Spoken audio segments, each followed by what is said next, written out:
Let's think of the dignity mindset as an idea that every person arrives on the planet with the same value and worth as every other, and has the same basic human needs, which you might remember, from school days with Abraham Maslow, right? So we have the same value and worth.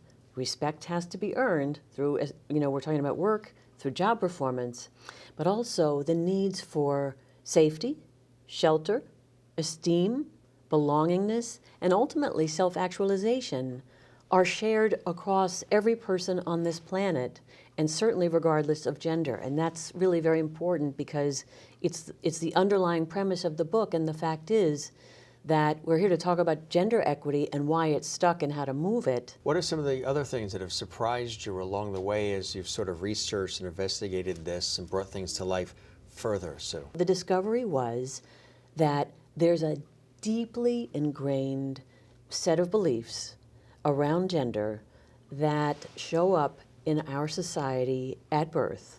Right when we're supposed to be having that idea that dignity means that everyone arrives with the same value and worth, what's actually happening is the cloak of how we're supposed to behave based on whether we're male or female, which at this point obviously is already an outdated binary idea. But study after study, and one in particular, the Journal of Adolescent Health published in 2017, a really important article that looked at when do the gender stories start to get told that shape how males and females behave. 29 country study, the US was included, and all it did was validate again that men are taught from very early on that they're to be the ones with the power, the ones that are to be ashamed if they don't have power. They need to be the ones in control and to be ashamed again if they don't have it. And ultimately, that their role is to function as a predator.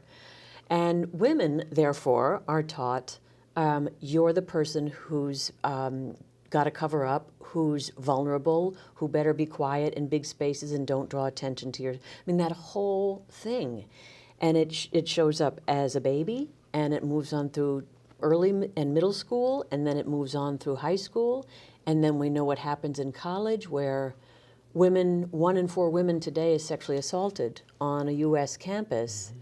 And think of Maslow's needs being violated every step of that way, right? For self-esteem, belonging.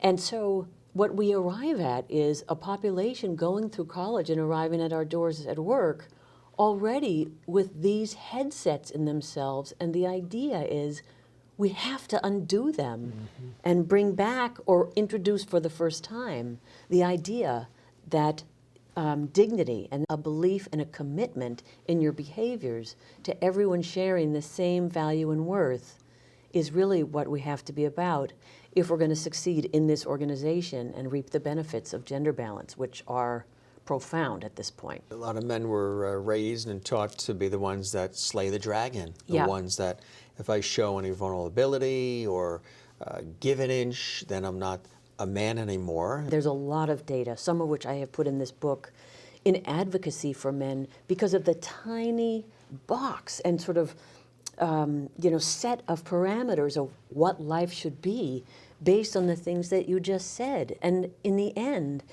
there was a fellow that had written in the revolution of the late 60s and 70s about men in society and said it is the most unfulfilling experience to try to always be one up to somebody, and have somebody one down from me, because at the end it's an unwinnable game. And so women also come in, right, with this thing we spoke of earlier. It's imposter syndrome, right? This confidence crevice. It's not a gap. It's a crevice as compared to many of their male counterparts. And it's because they dress the part and they sound the part and they're educated to the part, but inside they don't believe they are the part. Right.